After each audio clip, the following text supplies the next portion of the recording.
A 63-year-old man who killed his care home neighbor has been sentenced to indefinite detention on a secure psychiatric ward.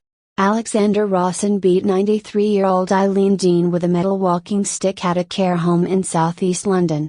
She suffered catastrophic injuries to her head and body and died later in hospital, the Old Bailey heard. Rawson will be detained in a secure psychiatric unit, possibly for the rest of his life, the court was told. The court heard how he had been placed in the room next door to Mrs. Dean after being moved into the home from a mental health unit a few days before Christmas last year. He was suffering from twin mental health conditions linked to alcohol dependency.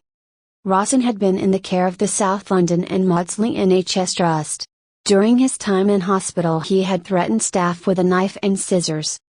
After being moved into Fieldside Care Home in Catford, he was distressed and he frightened a member of staff by swearing and waving a walking stick at her.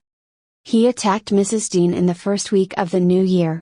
Mrs. Dean's daughter, Georgie Hampshaw, wept as she read a victim impact statement to the court. She described how her mother was unrecognizable from her injuries when she saw her in hospital, and realized it was her mother by her feet. From the start of his time there he was distressed and cried a lot, and was believed to be suffering from depression and early onset dementia.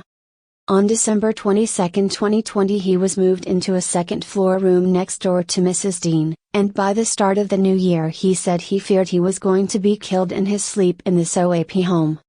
After Mrs. Dean's death, he told police, "I was on a mission or the world would die. I did what I had to do." South London and Maudsley NHS Trust say its investigation is still ongoing and is expected to be completed in the new year. Judge Alexia Duran handed Rawson a hospital order without limit of time.